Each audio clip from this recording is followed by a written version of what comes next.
ଥରେ ଏଇ ଉପାୟରେ ପଟାଟୋ ନଗେଟ୍ସ ବନେଇକି ଦେଖନ୍ତୁ। ଘରେ ଛୋଟ ପିଲା ହୁଅନ୍ତୁ କି ବଡ଼ ଲୋକ, ଏ ରେସିପିଟି ସମସ୍ତଙ୍କୁ ନିହାତି ପସନ୍ଦ ଆସିବ। ଆଉ ଟି ଟାଇମ୍ ସ୍ନାକ୍ସ ପାଇଁ ଏଇଟା ପରଫେକ୍ଟ ରେସିପି। ତେବେ ଚାଲନ୍ତୁ ଆଜିର ଟେଷ୍ଟି ରେସିପିଟି ଷ୍ଟାର୍ଟ କରିବା। ୱେଲକମ୍ ଟୁ ରସୋଇରୁ ରାସ୍ତା। ପଟାଟୋ ନଗେଟ୍ସ ପାଇଁ ମୁଁ ନେଇଛି ସିଝା ଆଳୁ, ସ୍ୱାଦ ଅନୁଯାୟୀ ଲୁଣ, ଲାଲ ମରିଚ ପାଉଡର, ଚିଲି ଫ୍ଲେକ୍, ଧନିଆ ପାଉଡର, ଅରେଗାନୋ, ଗୋଟିଏ ଲେମ୍ବୁ ରସ। ଏବେ ଏସବୁକୁ ଭଲ ଭାବରେ ମିକ୍ସ କରିଦେବା। ଯଦି ଆପଣଙ୍କ ପାଖରେ ଲେମ୍ବୁ ଆଭେଲେବଲ୍ ନାହିଁ ତାହେଲେ ଆପଣ ଡ୍ରାଇ ମ୍ୟାଙ୍ଗୋ ପାଉଡର ୟୁଜ୍ କରିପାରିବେ।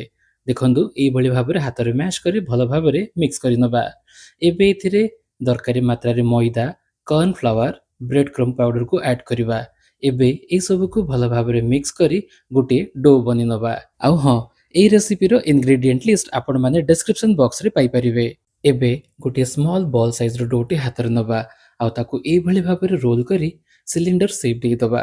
ମୁଁ ଏଇଠି ସିଲିଣ୍ଡର ସେପ୍ ଦେଇଛି, ଆପଣ ଯଦି ଚାହିଁବେ ଡିଫରେଣ୍ଟ ସେପ୍ ଆଉ ସାଇଜ୍ ଦେଇପାରିବେ। ଯଦି ଆପଣଙ୍କ ପାଖରେ ମୋଲ୍ଡ ଅଛି ତ ପଟାଟୋ ନଗେଟ୍ସର ଡିଫରେଣ୍ଟ ସେପ୍ ଆଉ ସାଇଜ୍ ଆପଣ ଦେଇପାରିବେ ମୋଲ୍ଡ ୟୁଜ୍ କରିକି।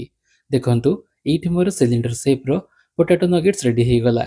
ଏବେ ଗୋଟି ଗୋଟି କରି ବ୍ରେଡ୍ କ୍ରମ୍ରେ ରୋଲ୍ କରି ନେବା ଆଉ ଏକ୍ସେସ୍ ବ୍ରେଡ୍ କ୍ରମ୍କୁ ଝାଡ଼ିଦେବା। ଯଦି ଆପଣ ନଗେଟ୍ସକୁ ଷ୍ଟୋର୍ କରିକି ରଖିବା ପାଇଁ ଚାହୁଁଛନ୍ତି ତାହେଲେ ଗୋଟିଏ ଏୟାରଟାଇଟ୍ କଣ୍ଟେନରରେ ଡିପ୍ ଫ୍ରିଜରରେ ରଖିଦିଅନ୍ତୁ, ଯାହାଫଳରେ କି ନଗେଟ୍ସକୁ ଆପଣ ପଛେ ମଧ୍ୟ ବ୍ୟବହାର କରିପାରିବେ। ଦେଖନ୍ତୁ ଆମର ନଗେଟ୍ସ ଗୁଡ଼ାକ ରେଡ଼ି ହେଇଗଲା। ଏବେ ଗୋଟିଏ କଡ଼େଇରେ ତେଲ ଗରମ କରି ଗୋଟି ଗୋଟି କରି ନଗେଟ୍ସକୁ ଆଡ୍ କରିବା ଆଉ ଡିପ୍ ଫ୍ରାଏ ହେବା ପାଇଁ ଛାଡ଼ିଦେବା। ଆଉ ମଝିରେ ମଝିରେ ଏଇଭଳି ଭାବରେ ଓଲଟାଇ କ୍ରିସ୍ପ ଆଉ ଗୋଲ୍ଡେନ୍ ହେବା ଯାଏଁ ୱେଟ୍ କରିବା। ଦେଖନ୍ତୁ ଆମର ନଗେଟ୍ସ ରେଡ଼ି ହେଇସାରିଛି। ଏବେ ଏହାକୁ ରିମୁଭ୍ କରିନେବା। ପୁଣି ବଳକା ନଗେଟ୍ସ ଗୁଡ଼ାକୁ ତେଲରେ ଆଡ୍ କରିବା ଆଉ ସେମ୍ ପ୍ରୋସେସରେ କୁକ୍ କରିନେବା।